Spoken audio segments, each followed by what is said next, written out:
කියන එක පොඩ්ඩක් අද කියලා දෙන්න යන්න. හරිද? පොඩි කෙටි ක්‍රමයකුත් එක්ක. කෙටිව.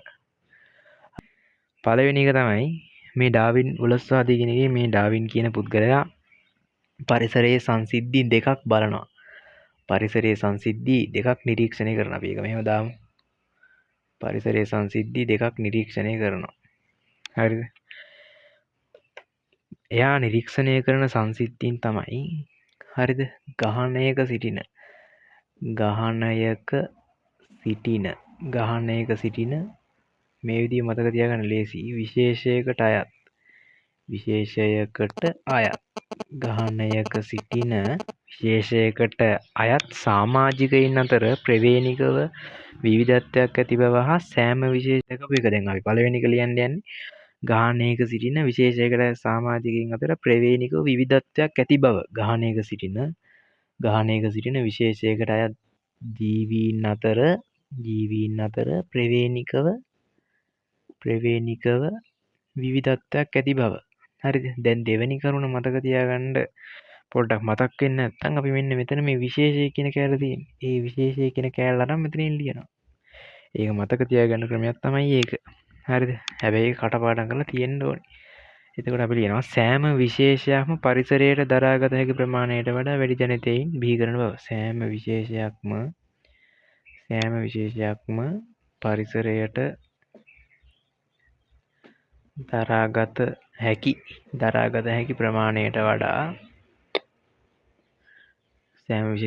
පරිසරයට දරාගත හැකි ප්‍රමාණයට වඩා වැඩි ජනිතයින් සංඛ්‍යාව බිහි කරන බව.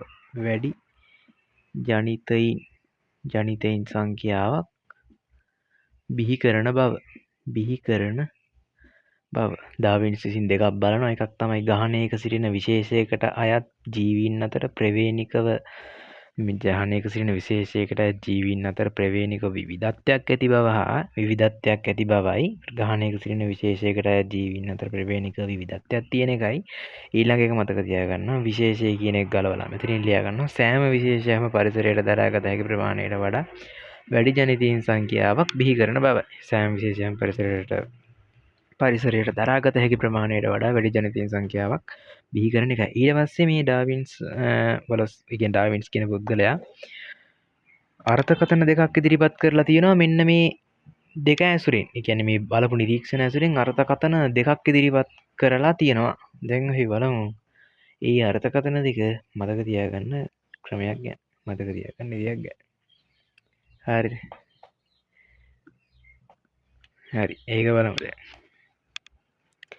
ඩාවින්ස් විසින් නිරීක්ෂණය කරලා තියෙනවානේ. දැන් අපි මේ අර්ථකථන දෙක නිකන් කියවගෙන යමු ඉස්සල්ලාම.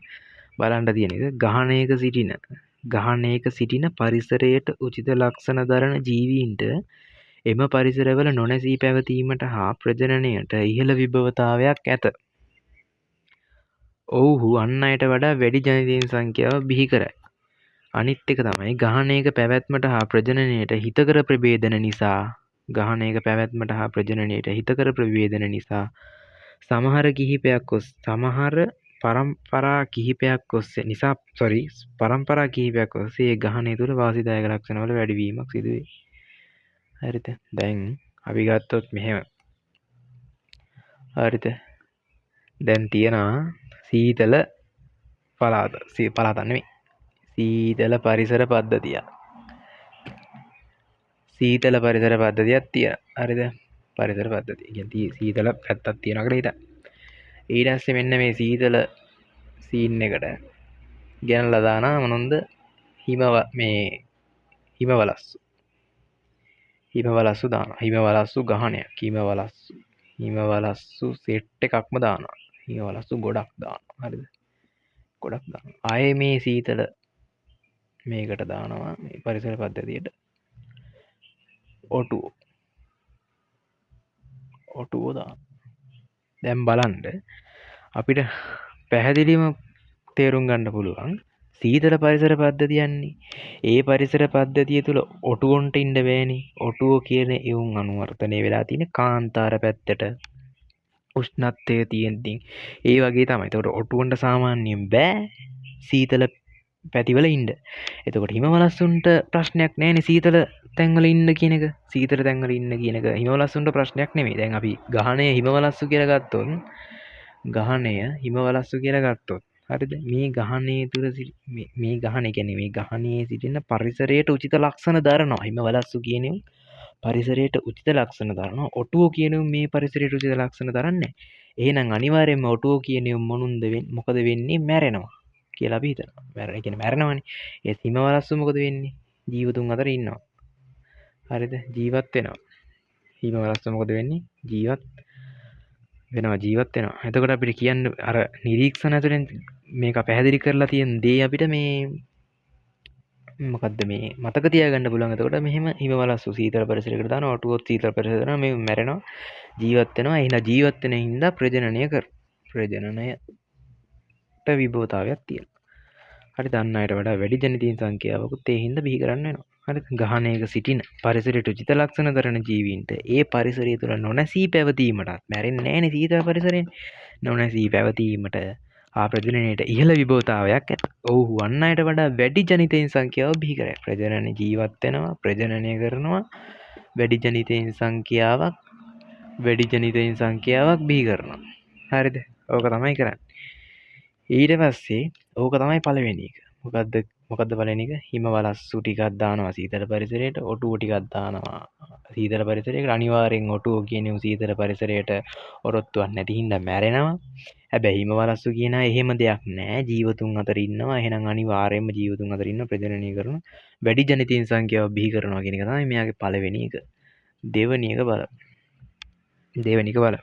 හරිද? දැන් මේ ගහණය පැවැත්ම හා ප්‍රජනනයට හිතකර ප්‍රභේදන ඉන්නවනේ මෙතන. අහිතකර ප්‍රභේදනත් ඉන්නවා. හරිද? පැවැත්මටයි ප්‍රජනනයටයි හිතකර ප්‍රභේදන ඉන්නවා. කියන්නේ ගොඩක්ම මේ බලන්නේ ප්‍රජනනයට. හරිද?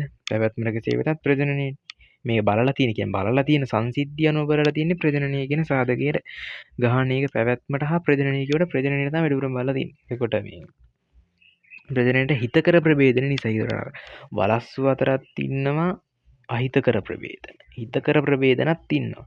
ඔය හිතකර ප්‍රභේදන හින්දා වලස්සු අතර ඉන්න හිතකර ප්‍රභේදන නිසා පරම්පරා කිහිපයක් ඔස්සේ ගහණය තුළ වාසිදායක ලක්ෂණවල වැඩිවීමක් සිදු වේ. පැවැත්මට හා ප්‍රජනනයට. පැවැත්මට ධන ප්‍රජනනය. පැවැත්ම ධන ප්‍රජනනය තමයි විශේෂ කරුණු දෙක. ඒ කියන්නේ ගහණයක අනිවාර්යෙන් මැල පැවතිනවා සහ ප්‍රජනනයට හිතකර ප්‍රභේදන